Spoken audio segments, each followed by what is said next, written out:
Hi folks, and welcome to another Scorchio day here in Wales. Today I'm with our Fiat 500L. This is the 1.4 litre petrol Popstar model. I'm not sure if that's because it's driven by a lot of pop stars. Not really seen any celebrity endorsements for it, but what you have got here is a very practical family car with low running costs and a few nice little features on it, which I'll run you through quickly in a moment. So as you can see, it's finished in white. It's running at the moment because it really is a scorching day here at the moment, and I've got ice cold air conditioning in that car, so I've left it running so it's nice and cool when I jump in it in a moment to show you the interior. But as you can see, the car's in pretty good condition. It's 8 years old, so there are a couple of minor little marks on the alloy wheels, which you expect on this age of car. Nothing that really you would write home about there. Overall though, the chrome's in good condition, the paintwork's nice and glossy on it. It looks like it's been looked after by the previous owner, and I've got full service history in the car which backs that up. Well, as I say, they are very practical cars, so while we're at this end, let's just have a quick look at that boot. Huge boot, nice big wide opening. It's got this sort of false floor in it. I don't know if you can see that because the light's not great in here, but it's also got split fold seats. You can remove the false floor if you want and have the full scale of the boot. I think that's some sort of thing that clips in under the shelf there as well, just to sort of put extra storage things in. It's a big boot. It's nicely done because it's got a nice flat floor underneath that false bit, and it's also got a very wide opening. You're going to easily get things in the back of this. So nice practical car, somewhere in between a normal hatchback and an estate. It's kind of like a Nissan Qashqai size boot, really. So don't be fooled, guys. Fiat 500 might be a small car, but the L is not. Certainly boot-wise and practicality-wise, this car's up there with the best of them. I mean, have a look in the very back of it here. Nice two-tone interior. It's nice and light. It's nice and airy. You've got the 500 embossed seats on it as well, which are quite snazzy. You've got the red and the grey there, which I quite like. It's a very modern car inside. It's very airy, and it's got so much headroom in it that you're always feeling as if you've got a nice airy, spacious feel inside the car.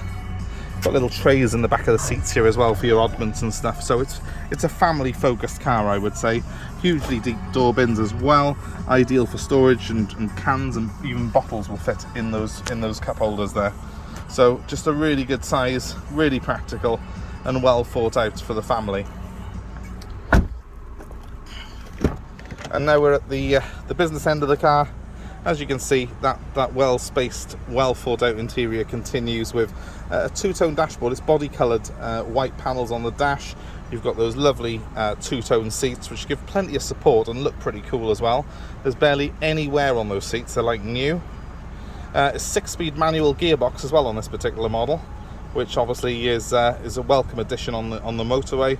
It's surprisingly practical, this car, but not just that, it's also surprisingly good fun to drive. You'd think that being a sort of big bulbous family vehicle, it would be you know, a lot more sort of just boring, I suppose, to drive, but actually I do find these 500s are quite they've kept the character of a Fiat 500 there. It feels nippy and nimble, and it's actually quite good fun even on the motorway. Let's just get in behind the wheel of it. Yeah. Partly because I want to show you the inside of the car, partly because it's just lovely and cool with that aircon on. It's beautiful in here. So any little bits of flashing on the dashboard lights or the stereo that you can see on the video aren't actually flashing. It's just the recording equipment, unfortunately. It seems to be an ongoing issue we have with my smartphone. Just to show you that gear lever, it is a 6-speed gear lever. Reverse is tucked right down here, which is great. It's got a really weird handbrake, but again, it's pretty easy to use once you get used to it. You have got Bluetooth on here. I haven't set it up on my own personal phone yet, but it has got Bluetooth pairing on it, and you can also play media from your phone through the car as well as CDs. So it's quite a good system that it's got on it. I've sort of find it quite easy to use and operate. It's got nice turny knobs for the main things, and that's kind of makes it a little bit more sort of simple and easy to use than some of the touchscreen things that you get, which I'm not as keen on. Other things on here, well, we've got sort of a twin glove box affair here. So we've got one here, which has got, what on earth's that? I'm guessing that's some sort of a worship experience. Well, you can keep that if you want, guys. That comes through with the car. And then a nice big practical glove box at the bottom as well as this shelf, which I've got the documents on there. It's again, simple turny switches for the heat-in controls. I like that. If you've watched a few of my videos, you know that I'm not a massive fan of the big touch screens that they got on some of the new cars now. I would much rather these. I think that it's just there for the sake of it, some of the tech on some of these cars these days. And as you can see here, the car's done 64,000 miles. I'm not wearing a seatbelt, so I've got a little couple of warning lights there, but that's what they're for. The car has got cruise control. Again, not something that you would expect on a Fiat 500, but you do in this particular model get that as standard. And what I wanted to show you is I did put these documents on the passenger seat for a reason, because inside of here I've got the service book, and there we have full service history for the car. Last service was done on this car in July 2020 at 60,751, and the car's just turned 64,000 miles now, so it's done about 3,300 miles since the last service, so not massively, hasn't done a lot of miles at all, so that's really good as well. I mean, it's something that in the trade we always like to see on a car, a service history like that. It means that the car's been properly looked after, and also it means that someone has at least cast their eye over it and checked over any ongoing issues. You're unlikely to find anything massive to go wrong on a car when it's been serviced properly.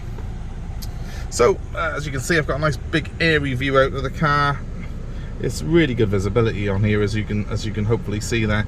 I mean, from where I am now, you've got that extra window there ahead of the door mirror. I mean, it really is sort of great for sort of seeing all angles of the car, and you've got, you know, great rear visibility as well on it.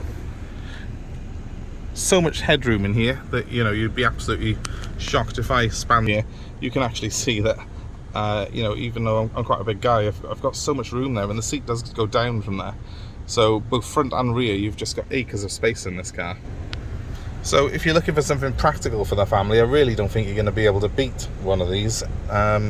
You know, they're cheap to run as well. I mean, obviously it's only a 1.4 engine, so you know, sort of petrol costs are very minimal on this particular model. And personally, I like a petrol engine. I think that if you're not doing a huge mileage, it's going to be cheaper in the long run to have a petrol version, because you don't get those DPF, EGR issues that you get on the diesel versions of cars. So let's just jump back outside a second, back into the heat.